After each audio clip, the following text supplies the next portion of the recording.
আসসালামু আলাইকুম, সবাইকে আমন্ত্রণ জানাচ্ছি আমার দেশ টপ নিউজে। সঙ্গে আছে আমি হুমায়রা নাওচিন। শুরুতেই জানিয়ে দেব সংবাদ শিরোনাম। রাষ্ট্রপতি শাহাবুদ্দিন চুপ্পুর পদত্যাগ, ভারপ্রাপ্ত রাষ্ট্রপতির দায়িত্ব নিলেন স্পিকার। রাষ্ট্রপতির পদত্যাগে স্বৈরাচারের কালো ছায়া সরে গেছে বললেন জামায়াত আমির। সদ্য সাবেক রাষ্ট্রপতিকে গ্রেফতার করে বিচারের দাবি এনসিপির। আন্তর্দেশীয় হুমকি মোকাবিলায় আসিয়ানের সঙ্গে ঘনিষ্ঠভাবে কাজ করবে বাংলাদেশ। শুনছিলেন সংবাদ শিরোনাম, এবারে বিস্তারিত। রাষ্ট্রপতি মোহাম্মদ শাহাবুদ্দিন স্বাস্থ্যগত কারণ দেখিয়ে পদত্যাগ করেছেন। সংবিধানের বিধান অনুযায়ী তার পদত্যাগ পত্র গ্রহণের পর জাতীয় সংসদের স্পিকার হাফিজউদ্দিন আহমদ ভারপ্রাপ্ত রাষ্ট্রপতির দায়িত্ব গ্রহণ করেছেন। আজ শুক্রবার বিকেলে জাতীয় সংসদ সচিবালয়ের শপথ কক্ষে আয়োজিত এক সংবাদ সম্মেলনে স্পিকার এ তথ্য জানান। স্পিকার বলেন, গণপ্রজাতন্ত্রী বাংলাদেশের সংবিধানের 50 নং অনুচ্ছেদের দফা 3 অনুযায়ী রাষ্ট্রপতি মোহাম্মদ শাহাবুদ্দিন তার স্বাক্ষরযুক্ত পদত্যাগ পত্র আজ বিকেল 5টা 1 মিনিটে আমার কাছে দাখিল করেছেন। সংবিধানের 54 অনুচ্ছেদ অনুযায়ী আমি রাষ্ট্রপতির দায়িত্ব নিয়েছি। তিনি আরো বলেন, পদত্যাগ পত্রটি আমি গ্রহণ করেছি এবং জাতীয় সংসদ সচিবালয়ের রেকর্ডে সংরক্ষণ এবং প্রয়োজনীয় প্রশাসনিক কার্যক্রমের জন্য নির্দেশ দেওয়া হলো। কেন রাষ্ট্রপতি পদত্যাগ করলেন এটি নিশ্চয়ই আপনাদের জানার কৌতূহল রয়েছে উল্লেখ করে স্পিকার বলেন, তিনি লিখিতভাবে জানিয়েছেন তিনি গুরুতর অসুস্থ, হৃদরোগ, উচ্চ রক্তচাপ, ডায়াবেটিস ও কিডনি জটিলতায় তিনি ভুগছেন।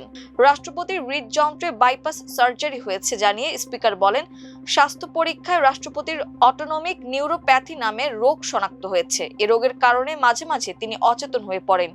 এসব রোগ এবং শারীরিক মানসিক অসমর্থতার কারণে রাষ্ট্রপতির মতো গুরুত্বপূর্ণ সাংবিধানিক পদের দায়িত্ব পালন করা রাষ্ট্রপতির পক্ষে সম্ভব হচ্ছে না বলে মন্তব্য করেন স্পিকার। হাফিজউদ্দিন আহমদ বলেন, তার দীর্ঘমেয়াদী চিকিৎসার প্রয়োজন, এজন্য স্বাস্থ্যগত কারণে তিনি পদত্যাগ করেছেন এবং বাংলাদেশ জাতীয় সংসদের স্পিকার হিসেবে এ পদত্যাগ পত্র একমাত্র আমি গ্রহণ করেছি। স্পিকার আরো বলেন, যেদিন আমি স্পিকার হিসেবে শপথ নিয়েছি সেদিনই ভারপ্রাপ্ত রাষ্ট্রপতি হিসেবে শপথ নিয়েছি। কোনো কারণে স্পিকারের পদ শূন্য থাকলে স্পিকারের দায়িত্ব পালন করবেন ডেপুটি স্পিকার। সদ্য পদত্যাগ করা রাষ্ট্রপতি মোহাম্মদ শাহাবুদ্দিন চুপ্পু আগামী রোববার সপরিবারে বঙ্গভবন ছাড়বেন। অসুস্থতার কারণ দেখিয়ে রাষ্ট্রপতির পদ থেকে সরে দাঁড়ানোর 2 দিনের মধ্যেই তিনি সরকারি বাসভবন ত্যাগ করছেন বলে পরিবারের একটি সূত্র একটি গণমাধ্যমকে নিশ্চিত করেছে। শুক্রবার গণমাধ্যমটিকে পরিবারের এক সদস্য জানান, বঙ্গভবন ছাড়ার সব প্রস্তুতি ইতোমধ্যে সম্পন্ন হয়েছে। বঙ্গভবন থেকে বের হয়ে মোহাম্মদ শাহাবুদ্দিন রাজধানীর গুলশানে নিজের বাসায় উঠবেন। রাষ্ট্রপতি মোহাম্মদ শাহাবুদ্দিন চুপ্পুর পদত্যাগের মধ্য দিয়ে দেরিতে হলেও জাতির ওপর থেকে স্বৈরাচারের কালো ছায়া সরে গেছে বলে মন্তব্য করেছেন বাংলাদেশ জামায়াত ইসলামীর আমির ও বিরোধী দলীয় নেতা ডাক্তার শফিকুর রহমান। শুক্রবার সন্ধ্যা 6:30টায় রাজধানীর মিন্টো রোডে বিরোধী দলীয় নেতার সরকারি বাসভবনে জামায়াতে ইসলামী আয়োজিত এক জরুরি সংবাদ সম্মেলনে তিনি এসব কথা বলেন। এ সময় ভারপ্রাপ্ত রাষ্ট্রপতি হিসেবে দায়িত্ব গ্রহণ করায় জাতীয় সংসদের স্পিকার মেজর অবসরপ্রাপ্ত হাফিজউদ্দিন আহমদকে অভিনন্দন জানান জামায়াতে ইসলামীর আমির ডাক্তার শফিকুর রহমান। একই সঙ্গে তিনি নিরপেক্ষতা, সততা ও সংবিধান সম্মতভাবে দায়িত্ব পালনের আহ্বান জানান। ডাক্তার শফিকুর রহমান বলেন, গণ অভ্যুত্থানের অন্যতম দাবি ছিল শাহাবুদ্দিন চুপ্পু রাষ্ট্রপতির পদে থাকবেন না। তিনি একসময় স্পষ্টভাবে বলেছিলেন শেখ হাসিনা তার কাছে পদত্যাগ পত্র জমা দিয়েছিলেন। পরে সেই বক্তব্য অস্বীকার করে মিথ্যাচার করেছেন, যা রাষ্ট্রপতি হিসেবে নেয়া শপথের লঙ্ঘন। দেরিতে হলেও জাতির ঘাট থেকে ফ্যাসিবাদের রেখে যাওয়া ছায়া সরে গেল। তিনি বলেন, ভারপ্রাপ্ত রাষ্ট্রপতি নির্মোহ ও নিরপেক্ষভাবে দায়িত্ব পালন করবেন, এটাই আমাদের প্রত্যাশা। এ দায়িত্ব পালনে জামায়াতে ইসলামী তাকে সর্বাত্মক সহযোগিতা করবে। আমরা চাই পরবর্তী রাষ্ট্রপতি এমন কেউ হন যিনি কোনো তোষামতকারী নন। এ সময় সদ্য সাবেক রাষ্ট্রপতিকে উদ্দেশ্য করে তিনি বলেন, 2024 সালের গণহত্যায় তিনি নীরব সহযোগীর ভূমিকা পালন করেছেন। সদ্য সাবেক রাষ্ট্রপতি মোহাম্মদ শাহাবুদ্দিনকে গ্রেফতার করে বিচারের আওতায় আনার দাবি জানিয়েছে জাতীয় নাগরিক পার্টি এনসিপি। শুক্রবার সন্ধ্যায় দলটির অস্থায়ী কেন্দ্রীয় কার্যালয়ে আয়োজিত সংবাদ সম্মেলনে এই দাবি জানান দলের সদস্য সচিব আক্তার হোসেন। সংবাদ সম্মেলনে আক্তার হোসেন বলেন, আমরা দাবি জানাচ্ছি যে অবিলম্বে এই শাহাবুদ্দিন চুপ্পুকে গ্রেফতার করতে হবে এবং বিচারের আওতায় নিয়ে আসতে হবে। আমরা দেখেছি যে তিনি তার যে পদত্যাগ পত্র সেখানে যে ন্যারেটিভ তিনি টেনেছেন সেগুলো আসলে অপ্রাসঙ্গিক।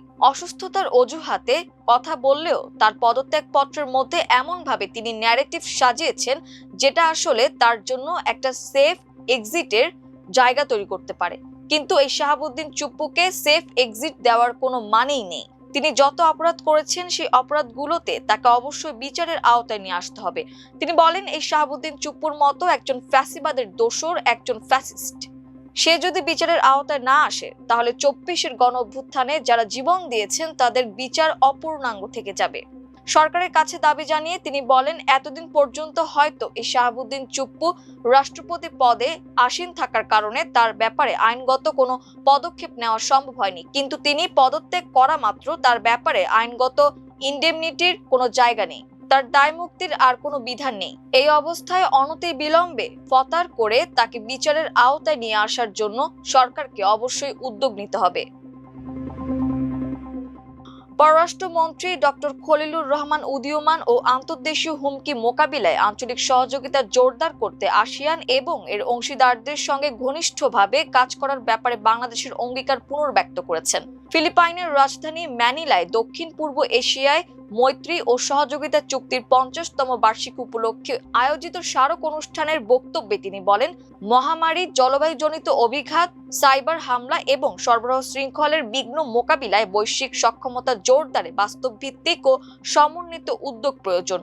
শুক্রবার পররাষ্ট্র মন্ত্রণালয়ের এক সংবাদ বিজ্ঞপ্তিতে এসব কথা জানানো হয়। ডক্টর খলিলুর রহমান বলেন, যৌথ আগাম সতর্কীকরণ ব্যবস্থা, অভিন্ন ঝুঁকি মূল্যায়ন এবং আঞ্চলিক সংকট মোকাবিলা কাঠামো এ ধরনের চ্যালেঞ্জের বিরুদ্ধে সম্মিলিত প্রস্তুতি ও সক্ষমতা বৃদ্ধিতে গুরুত্বপূর্ণ ভূমিকা রাখতে পারে। পররাষ্ট্রমন্ত্রী এআই নির্ভর সাইবার অপরাধ এবং সামাজিক যোগাযোগ মাধ্যমে ছড়িয়ে পড়া ভ্রান্ত ও বিভ্রান্তিকর তথ্য মোকাবিলার উপায়ও তুলে ধরেন। 5 দশক আগে স্বাক্ষরিত টিএসি চুক্তিতে এ অঞ্চলের দেশগুলোর পারস্পরিক সম্পর্ক পরিচালনার নীতিমালা নির্ধারণ করা হয়েছে। এর মধ্যে রয়েছে রাষ্ট্রের সার্বভৌমত্ব ও ভৌগোলিক অখণ্ডতার প্রতি পারস্পরিক শ্রদ্ধা এবং একে অপরের অভ্যন্তরীণ বিষয়ে হস্তক্ষেপ না করার নীতি। বাংলাদেশ 2007 সালে টিএসি তে যোগ দেয় এবং এর মাধ্যমে আসিয়ানের নীতিভিত্তিক কাঠামোর সঙ্গে চুক্তিভিত্তিক অঙ্গীকারে আবদ্ধ হওয়া প্রথম দিকের দক্ষিণ এশীয় দেশগুলোর একটি হয়। টিএসির 50তম বার্ষিকীর অনুষ্ঠানের ফাঁকে doctor Khalilur Rahman Chile, Netherlands ও ফিলিপাইনের পররাষ্ট্রমন্ত্রী এবং কাতারের পররাষ্ট্র প্রতিমন্ত্রীর সঙ্গে পৃথক দ্বিপক্ষীয় বৈঠক করেন। বৈঠকগুলোতে বাণিজ্য ও বিনিয়োগ, জ্বালানি সরবরাহ, পানি সম্পদ ব্যবস্থাপনা, বৈধ অভিবাসন এবং সার্কুলার ইকোনমি সহ পারস্পরিক স্বার্থ সংশ্লিষ্ট বিভিন্ন বিষয় নিয়ে আলোচনা হয়। দর্শক, এই ছিল আমার দেশ টপ নিউজে। এতক্ষণ আমাদের সঙ্গে থাকার জন্য অসংখ্য ধন্যবাদ। আল্লাহ হাফেজ।